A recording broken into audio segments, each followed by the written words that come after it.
Halo, selamat bertemu kembali lagi dengan Pak Guru dalam video pembelajaran informatika untuk kelas 9. Nah, kali ini Pak Guru akan membawakan materi atau menyampaikan materi tentang sistem komputer. Nah, untuk itu mari kita lihat peta konsep untuk materi kita kali ini. Sistem komputer terdiri dari 3 bagian, yaitu perangkat keras, perangkat lunak, dan pengguna. Nah, untuk perangkat keras itu dibagi lagi menjadi beberapa bagian, itu membahas tentang perangkat input, kemudian perangkat proses, perangkat penyimpanan, dan perangkat output. Demikian juga untuk perangkat lunak, itu dibagi lagi beberapa bagian, nanti akan membahas tentang sistem operasi, kemudian tentang aplikasi dan pemrograman. Nah, untuk pengguna itu terbagi menjadi 2 bagian, yaitu akun standar dan akun administrator. Nah, untuk itu mari kita lihat satu persatu. Coba kalian perhatikan gambar komputer ini. Ya, kalau kalian amati itu terdiri dari bagian-bagian, yaitu monitor, kemudian ada CPU, kemudian ada mouse, dan ada keyboard. Mungkin juga ada printer. Ya, itu adalah bagian-bagian dari komputer. Coba kalau misalnya salah satu bagian dari komputer ini tidak menyala. Contoh misalnya monitor. Apakah kalian masih bisa menggunakan komputer tersebut? Ya, tentu masih bisa ya. Hanya saja mungkin ketika kalian mengoperasikannya, kalian tidak maksimal karena tampilan outputnya atau keluarannya tidak bisa kalian lihat. Demikian juga untuk perangkat lunak. Jadi kalau sebuah komputer perangkat kerasnya ini tidak ada perangkat lunaknya, maka komputer tersebut tidak akan berfungsi atau tidak akan berguna. Jadi ada kesatuan antara perangkat keras maupun perangkat lunak, dan juga termasuk di dalamnya yang mengoperasikan adalah penggunanya. Jadi itu konsep tentang sebuah komputer. Nah, untuk itu Pak Guru nanti akan membagi 2 hal atau 2 bagian dari sistem komputer ini. Yang pertama yang akan Pak Guru bahas pada video pembelajaran ini itu adalah bagian-bagian sistem komputer. Dan nanti untuk video pembelajaran yang kedua lanjutannya adalah tentang mekanisme sistem komputer. Nah, mari kita mulai. Bagian-bagian sistem komputer itu terdiri dari perangkat keras, perangkat lunak, dan pengguna, seperti yang Pak Guru sudah sampaikan di depan tadi. Kita lihat satu persatu. Kalian perhatikan skema atau gambar atau diagram yang ada ini. Ya, kalau kita melihat perangkat keras ini terdiri dari perangkat masukan, kemudian di situ ada perangkat proses, CPU atau Central Processing Unit, di mana di dalamnya itu ada control unit dan arithmetic logic unit. Nah, kemudian ada memory unit juga. Nah, kemudian ada perangkat keluaran. Nah, kita lihat satu persatu. Perangkat masukan. Nah, perangkat masukan ini kalau kalian lihat gambarnya ini ada keyboard, ada mouse, ada scanner. Nah, perangkat masukan keyboard ini digunakan untuk memasukkan data dalam bentuk teks, angka, huruf atau tanda baca lainnya. Nah, kalau tidak ada perangkat ini maka akan sulit kita memasukkan data. Demikian juga untuk perangkat masukan mouse Nah, ini digunakan untuk memberikan instruksi dengan cara mengklik pada layar monitor yang ditunjukkan oleh kursor. Nah, alat masukan ini akan sangat membantu sekali ketika kita akan menjalankan sebuah program. Nah, alat masukan yang scanner ini itu digunakan untuk memasukkan data dalam bentuk gambar. Jadi kalian bisa menggunakan alat ini misalnya men-scan foto atau gambar lainnya yang akan dimasukkan di dalam komputer. Nah, ini adalah contoh yang paling konkret yang paling sering digunakan tentang perangkat masukan. Nah, yang berikutnya adalah perangkat proses atau CPU Central Processing Unit. Itu terdiri dari control unit, kemudian ada arithmetic logic unit, dan memory unit. Nah, ini bagaimana kerja dari atau fungsi dari control unit. kita lihat ya, control unit ini berfungsi untuk mengatur, mengendalikan, dan mengontrol semua peralatan yang ada dalam sistem komputer. Nah, seperti perangkat masukan, kemudian menerima data, perangkat pemrosesan ya, dan kemudian perangkat keluaran dalam menampilkan hasil.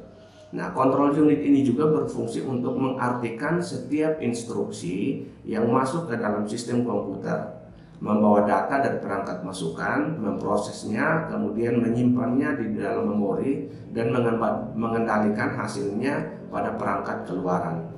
Nah, ini yang dilakukan oleh control unit. Nah, kemudian untuk arithmetic logic unit atau ALU ya. Nah, itu fungsinya untuk melakukan perhitungan aritmetika dan logika sesuai dengan instruksi program yang diberikan. Nah, misalnya saja instruksi penjumlahan, perkalian, pengurangan, pembagian, dan seterusnya. Nah, itulah fungsi dari arithmetic logic unit. Nah, berikutnya perangkat memori unit ya. Nah, itu terdiri dari dua memori penting, yaitu memori primer atau primer memori dan sekunder memori. Nah, kita lihat satu persatu. Untuk primer memori itu contohnya seperti yang kalian lihat pada gambar ini ya. Itu ada RAM ya, kemudian ada ROM dan ada EPROM. Nah, RAM itu sendiri adalah random access memory. Kemudian ROM adalah read only memory. Kalau EPROM adalah erasable programmable read only memory. Ya, itu adalah contoh dari memori unit primer. Nah, kemudian ada yang namanya sekunder memori ya. Untuk sekunder memori itu terdiri dari HDD, kemudian ada ODD, kemudian HDD eksternal, dan USB flash disk. Nah, ini sebetulnya adalah media penyimpanan ya. Kalau yang HDD atau hard disk drive ini yang menancap atau yang ada di dalam casing komputer ya. Demikian juga untuk ODD-nya, optical disk drive. Nah, kemudian ada lagi yang namanya HDD eksternal ini ya, hard disk drive ya, ini yang bisa dicopot ya atau ditancapkan lagi ketika kita ingin menyimpan data ya. Demikian juga untuk USB flash disk, sama fungsinya. Hanya kalau yang satu dia kapasitasnya lebih besar, kalau USB flash disk ini ya itu kapasitasnya kecil. Nah, ini untuk sekunder memori.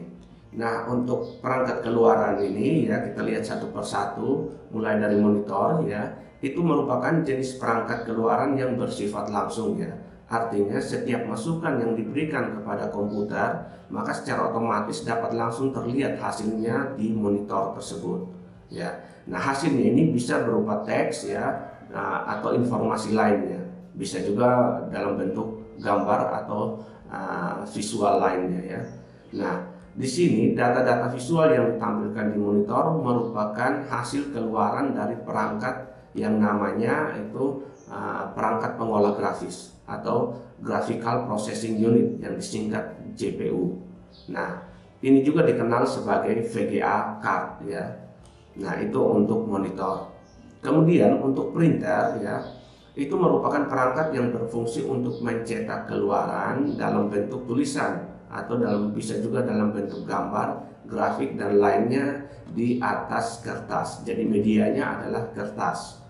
Nah, untuk mencetak, printer ini membutuhkan atau memerlukan pita ya, pita printer, atau mungkin juga tinta atau toner ya, tergantung dari jenis printernya. Nah, itu untuk printer ya. Kemudian untuk speaker ya, speaker ini perangkat yang dapat menghasilkan keluaran berupa suara atau audio. Nah, suara yang keluar ini itu adalah hasil pengolahan dari sound card ya, atau perangkat atau chip khusus pada komputer yang berfungsi untuk mengolah sinyal audio. Nah, itu untuk speaker ya. Demikian juga untuk headphone ya. Nah, sama fungsinya dengan speaker sama. Kemudian untuk alat output ya atau alat keluaran proyektor, yaitu perangkat keras ya yang menampilkan gambar atau video ya yang ditampilkan di layar atau di dinding. Proyektor biasanya digunakan untuk presentasi Seperti halnya monitor, ya, proyektor terhubung ke GPU atau VGA card pada komputer. Nah, itu ya tentang alat output atau alat keluaran monitor, printer, speaker maupun proyektor. Nah, itu tadi kita sudah membahas tentang perangkat keras komputer. Ya, nah sekarang kita akan masuk pada perangkat lunak komputer ya. Nah, perangkat lunak komputer ini sendiri terdiri dari perangkat lunak sistem, kemudian ada perangkat lunak aplikasi, dan yang ketiga itu perangkat lunak pemrograman. Mari kita lihat satu persatu. Perangkat lunak sistem itu masih dibagi lagi menjadi 3 bagian. Yang pertama yaitu perangkat lunak sistem operasi. Contohnya seperti Windows, ya, Linux, Mac OS. Nah, ini adalah perangkat lunak untuk mengelola sumber daya dan juga sebagai landasan untuk menjalankan program yang lain. Ya. Terus yang kedua, driver. Ya. Driver ini merupakan perangkat lunak untuk mengontrol perangkat keras tertentu. Misalnya driver untuk printer. Jadi kalau kita ingin mengoperasikan printer, yaitu harus ada perangkat lunak drivernya. Kalau tidak ada driver ini, maka printer tersebut tidak bisa dioperasikan. Kemudian yang ketiga yaitu perangkat lunak utilitas, ya. Nah, ini merupakan perangkat lunak untuk membantu pengguna dalam perawatan komputer. Misalnya perangkat lunak untuk disk management itu digunakan untuk mengatur disk atau hard disk di dalam komputer kita. Kemudian ada optimized driver. Kemudian ada lagi yang namanya disk cleanup. Ya, masih banyak yang lainnya ya, itu tentang perangkat lunak utilitas. Nah, berikutnya kita lihat perangkat lunak aplikasi. Nah, perangkat lunak aplikasi ini ya, kalau kalian pernah menggunakan Microsoft Word ya, itu adalah salah satu contoh dari perangkat lunak pengolah kata ya. Masih ada contoh yang lain lagi yang sejenis dengan Microsoft Word ya, itu ada API Word, kemudian LibreOffice Writer, kemudian ada WPS Writer, Page ya, dan lain-lainnya. Yang kedua yaitu aplikasi pengolah angka, misalnya Microsoft Excel ya, LibreOffice Calc, kemudian ada WPS Spreadsheets dan Numbers. Nah, untuk aplikasi presentasi misalnya Microsoft PowerPoint, kemudian ada LibreOffice Impress, ada juga WPS Presentation dan Keynote. Nah, itu contoh-contohnya. Kalau untuk aplikasi pengolah gambar ya, misalnya ada Adobe Photoshop ya, kemudian ada Corel Draw, ada GIMP. Nah, bagaimana dengan aplikasi pemutar video ya? Kemudian juga untuk aplikasi mendengarkan musik ya. Kemudian aplikasi untuk mengelola email ya, membaca dokumen PDF ya, dan kemudian juga aplikasi untuk berselancar di internet. Apakah kalian bisa sebutkan? Ya.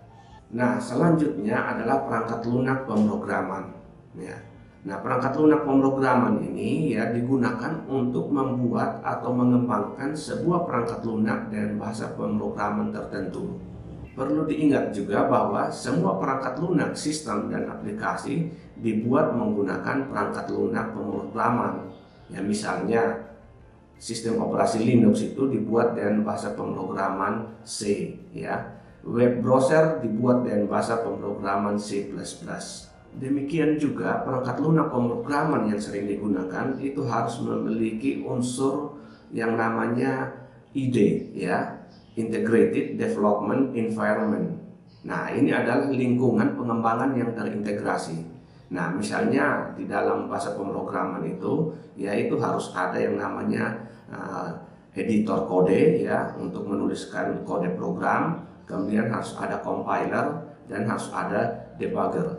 Nah, contoh untuk perangkat lunak pemrograman yang mengandung unsur IDE ini yaitu Visual Studio Code ya. Kemudian ada NetBeans, ada juga Dev C++. Ya, itu contoh saja. Nah, masih ada bahasa pemrograman yang lainnya yang bisa kalian cari informasinya ya di internet. Nah, itu tadi Pak Guru sudah sampaikan ya tentang perangkat keras, kemudian ada perangkat lunak, dan sekarang yang ketiga yaitu tentang pengguna. Nah, pengguna ini hanya terbagi dua saja ya, yaitu pengguna yang menggunakan akun standar dan pengguna yang menggunakan akun administrator. Nah, bedanya apa? Akun standar ini dapat menggunakan semua perangkat lunak yang terinstal di dalam komputer.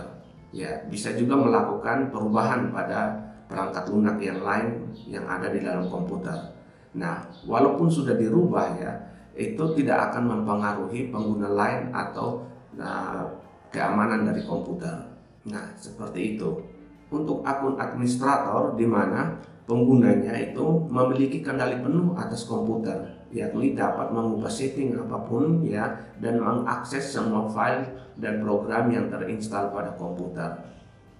Jadi itu ya perbedaan antara akun standar dan akun administrator. Nah, inilah materi yang Pak Guru bisa sampaikan kepada kalian.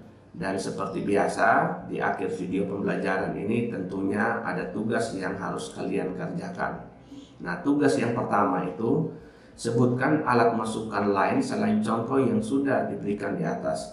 Kemudian yang kedua, sebutkan alat keluaran lain selain contoh yang sudah diberikan di atas. Yang ketiga, coba sebutkan perbedaan HDD dan SSD. Nah, silakan kalian cari informasinya di internet ya. Kemudian yang keempat, apa perbedaan monitor dan proyektor? Nah, silakan kalian jawab itu.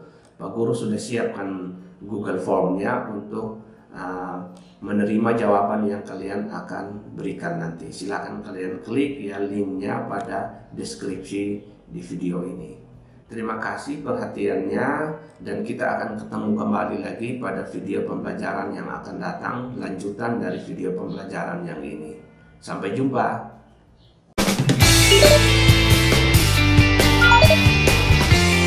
Thank you.